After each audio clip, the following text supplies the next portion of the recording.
Yin Yang. Dalam agama Tao, terdapat sebuah teori yaitu Yin Yang.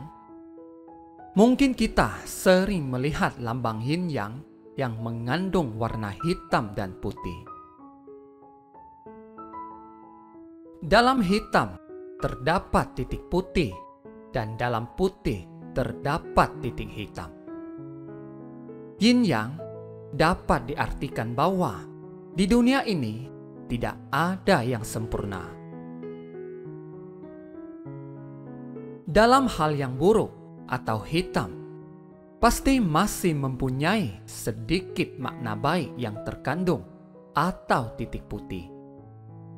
Dalam hal yang terlihat baik pun atau putih, kita juga harus berhati-hati agar tidak tersandung akan sedikit hal buruk yang ada atau titik hitam.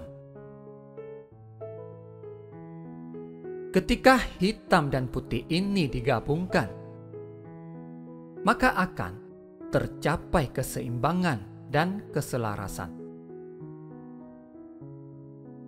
Yin Yang juga dapat menggambarkan definisi dari dualisme, seperti laki-laki dan perempuan, baik dan buruk, siang dan malam, dan masih banyak lagi. Apabila di dunia ini tidak ada jahat, maka kita akan sulit memahami arti dari baik. Kedua hal yang berlawanan ini saling melengkapi satu sama lain. Dualisme juga berlaku dalam sifat manusia. Manusia dapat dikelompokkan menjadi manusia yang dan manusia yin. Manusia yang dilambangkan dengan area putih dengan titik hitam.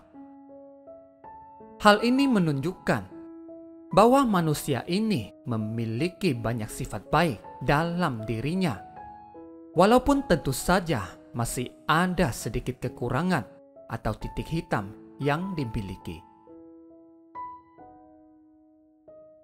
Namun manusia yang selalu merevisi dirinya, ia terus memperluas area putihnya dan memperkecil segala titik hitam yang masih tersisa. Ketika manusia yang bertemu dengan orang-orang lain di sekitarnya, ia akan selalu berfokus pada hal-hal positif yang ada pada setiap manusia. Ciri khas dari manusia yang adalah selalu dapat melihat kebaikan dari setiap orang di sekitarnya. Walaupun ia bertemu manusia yang sifatnya buruk atau berbuat jahat, ia masih berusaha mencari titik putih atau secercah kebaikan dari sekitarnya. Tipe manusia kedua adalah manusia yin. Ia dilambangkan dengan banyak area hitam dan hanya memiliki sedikit hal baik atau titik putih pada dirinya. Tentu saja, manusia yin seringkali tidak menyadari bahwa dirinya sendiri masih memiliki banyak kekurangan. Ia selalu menyombongkan sedikit titik putih yang ia punya, tidak memperdulikan sifatnya yang seringkali merugikan orang lain. Manusia yin tidak dapat menerima kritikan dari orang lain, sehingga sangat sulit baginya untuk menyadari kekurangan diri dan melakukan xiu xin yang xing atau merevisi diri. Ciri khas dari manusia yin juga dapat dinilai dari caranya memandang orang-orang di sekitarnya. Apabila ia bertemu dengan manusia yang, maka tak peduli seberapa baik manusia yin akan berfokus dan mencari titik hitam yang dimiliki manusia yang. Manusia yin tidak suka ketika bertemu dengan orang lain yang lebih baik dari dirinya, sehingga ia akan selalu mencari-cari kekurangan orang lain, walaupun hanya setitik hitam saja. Kesimpulannya, kita bisa menilai di mana diri kita sekarang. Apakah kita lebih memiliki sifat manusia yang, atau apakah kita lebih cenderung seperti manusia yin? Apakah kita selalu bisa melihat hal positif dari setiap manusia dan mengurangi hal negatif dalam diri? Atau sebaliknya, apakah kita selalu mencari kelemahan orang lain dan tidak menyadari kekurangan diri sendiri? Kita sendirilah yang menentukannya. Makna lain yang terkandung dalam yin yang. Dalam bagian hitam ada titik putih. Dalam bagian putih ada titik hitam. Dalam untung mengandung rugi. Dalam rugi mengandung untung.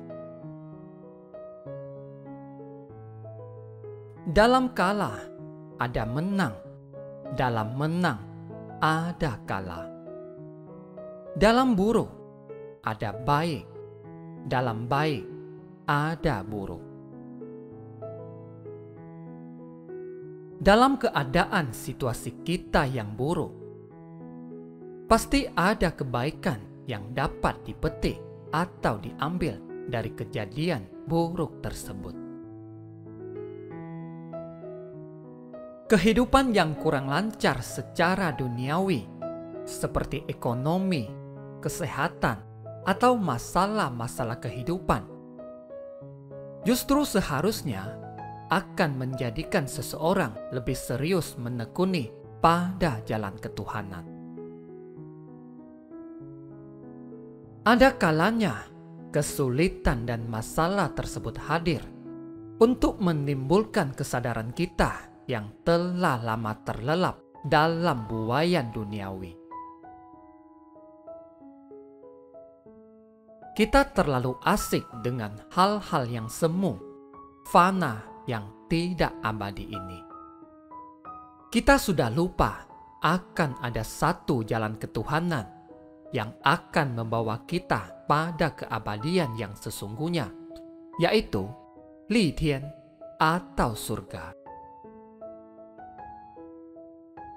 Genta vihara yang jauh dari dunia ramai sudah tidak dapat terdengar oleh kita lagi.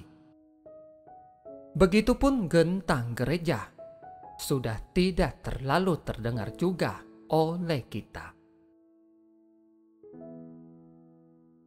Maka, jadikanlah kesulitan kehidupan sekarang ini sebagai genta pengingat dari Laumu atau Bunda Suci untuk menyadarkan pada anak-anak tercintanya yang masih tertidur di dunia fana ini.